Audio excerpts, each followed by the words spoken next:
Hello guys, what is going on? I am NumbNexus, bringing you guys here episode 1 of Dragon Ball Heroes, and I don't really know how to feel about it. I guess we're gonna talk about it.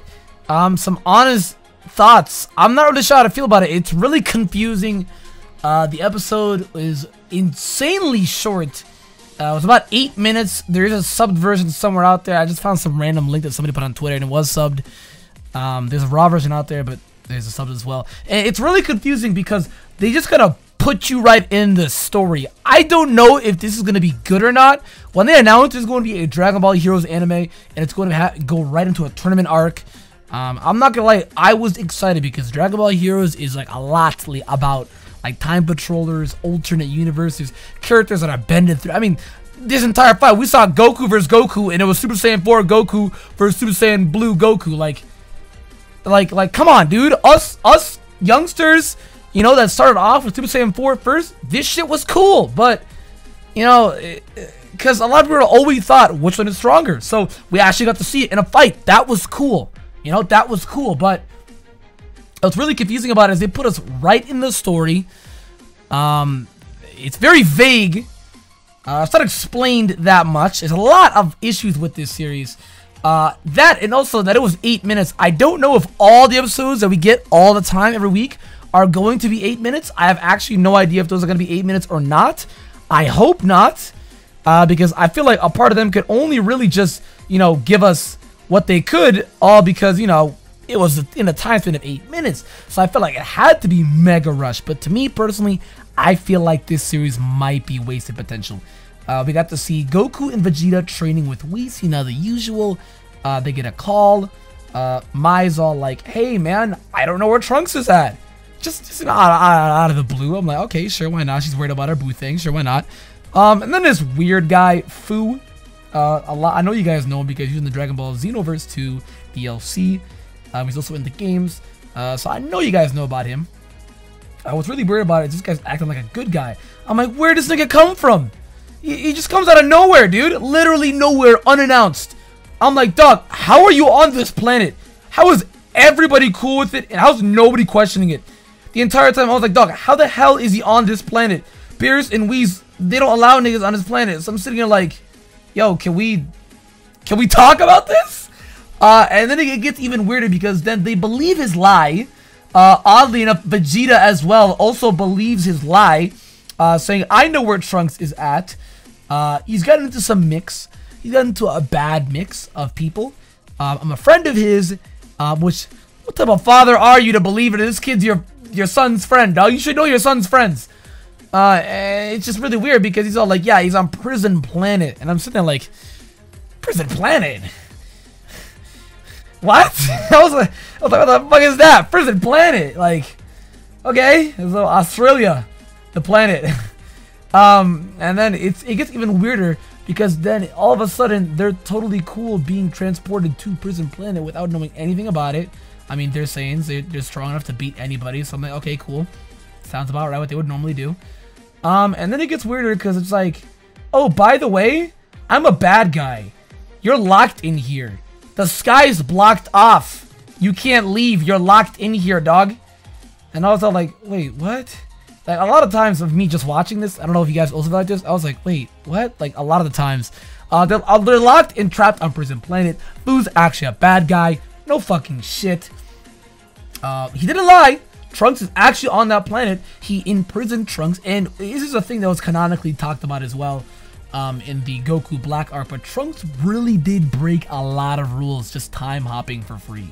No punishments happened at all, so Fu felt like Trunks needed to be punished, you know, for time hopping and stuff like that. And even though he's done it, even though there's a time patroller Goku, a whole ass time patroller Goku literally in front of us that does that, but shows punish Trunks.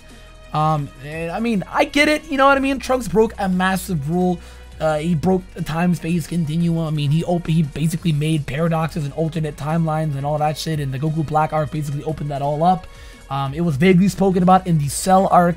It's just the Goku Black arc confirmed it. What happened in the Cell arc, the Goku Black basically confirmed all the questions we had. Yes, there was a whole ass different timeline that Trunks opened up when he went back and killed Cell, because Boo was never opened up because he locked in Boo, and so forth. And Time Patroller as well, that's basically their job. What Trunks does is basically their job. They hop around and stop this shit. I mean, we saw Goku, Time Patroller Goku, basically admit that. You know, he stops evildoers in alternate timelines. That's what he does. And I don't really know why he is Super Saiyan 4. I'm assuming he's from a timeline where he's a patroller in the GT arc, because I don't really know why. I didn't really played the game, so I don't really know why he's Super Saiyan 4. I didn't really question it because it's Super Saiyan 4. That's easily one of the coolest transformations we have in Dragon Ball. That shit is cool, dude. I love Super Saiyan 4. But it was really confusing because then they start fighting. And I was like, okay, this is also cool. Not going to question this. But again, it seems like it's a lot of wasted potential because I feel like if they would have just given us 20-25 minutes, maybe it could have been fleshed out a little better. It was mega uber vague. It gets even crazier because then, after they're done fighting, it seems as though they try to use their Kamehameha waves to collide in order to break that sky ceiling or whatever it was, and that didn't work. Fu is clearly smart and strong. But it gets even weirder because then all these non-canon characters are all of a sudden like in this series. We have, let's see, Cooler. I saw Bojack. I saw his little headscarf. I'm assuming Broly's gonna be in here because Broly's in the games and Broly can go Super Saiyan 4 in the games. And then they also had Fu was talking about when he was watching all of that because, you know, he said there's gonna be a tournament. You have to fight all the guys that are holding the Dragon Balls, and the Dragon Balls can get you out of this because obviously you can win stuff out of it. And I'm like, okay, makes sense. So they got to collect all the Dragon Balls by fighting very powerful opponents that are all holding the Dragon Balls. Either A, they're holding them, or B, they're probably in a safe and you have to beat the opponent and that's going to open up the safe. Some, you know, usual anime shonen jump tournament stuff. You know, everybody likes that type of stuff. And it gets crazier then because then there's a whole ass evil Saiyan at the very end who literally looks like adult Gohan. And I'm sitting there like, bro, what? I was like, there's a whole ass evil Saiyan, and I want to know what he's about. But going into all of this, I think that's the word we're using a lot.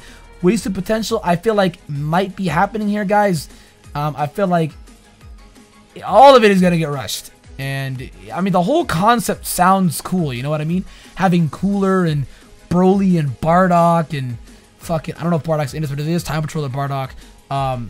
You know, Frieza even, I think he's in, I don't know, Super Saiyan 4, Goku's in this, there's an evil ass Saiyan here, all that sounds cool, you know, it's basically what the Dragon Ball community fandom does. They put all this non-canon and canon stuff together, they make it into a series of super cool, uber hyped up fighting and stuff like that. You know, it's everything a Dragon Ball fan would want, you know what I mean?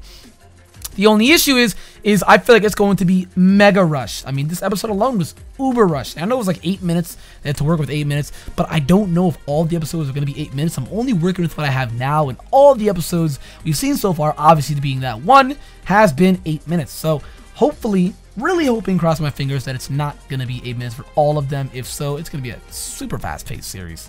But I mean, the concept sounds cool. Obviously, I'm assuming this is not canon. But the concept sounds really cool, I'm not gonna lie. It just, I really hope it's done right, and in episode 1, it didn't look like it was done right. If anything, it just left a lot of empty plot holes. I mean, Dragon Ball's been known to do this, to leave us at empty plot holes, and then fill out those plot holes.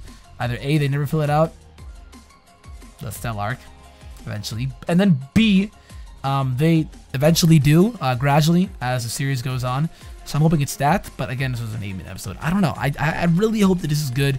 I mean, 'cause it sounds cool on paper. It really does sound cool on paper. I mean, we had Super Saiyan 4 Goku versus Super Saiyan Blue Goku. Like, dog, even if you aren't nuts about either of those transformations or one or the other, everybody in the Dragon Ball community has been making this fight up, whether in Flash animation, art animation, actual animation, making their own mangas, making their own art about it. Everybody's been wanting to see this, and when it happens, it was interesting, I'm not gonna lie. I already saw people whining about the animation when they were zoomed out after the Kamehameha. I'm like, come on, dude, it's a pan out, dude. It's done in every anime, or a lot of animes generally when they zoom out. It's not that deep, dude. It's not that deep, you know? It's not that deep. Chill out. But a lot of questions I have. I'd like to know more about the evil Saiyan. I'd like to know if I think the story is fully new and not just Dragon Ball Heroes, the game, the anime. I'd like to think that it's fully new. And then not to mention as well, that if all the episodes are going to be 8 minutes or not. I'm hoping that they're not. Again, the concept of this sounds cool. It just really has to be done right. I feel like a lot of Dragon Ball fans will just eat up anything that has Super Saiyan 4 in it that looks cool. But I just hope the concept is done right. That's really what I'm hoping for. I'd love to hear you guys' thought on this. What did you guys think about this episode 1? I just love to hear your thoughts. If you haven't watched it, it's out there somewhere in the internet. It's just out there. I don't really have a link because I don't remember, but it's out there. I'd love to hear you guys' thought on this and comment down below. Everybody comment down below and let me know. Hit that like button down below, guys. Try and get 100 likes for episode 1 of a new Dragon Ball anime. I'm really worried for this, so hopefully they do some changes as the series goes on to where it's different. Like I said, though, guys, I would genuinely, from the bottom of my heart, love to hear you guys' thoughts. And with that, I'll see you guys next time.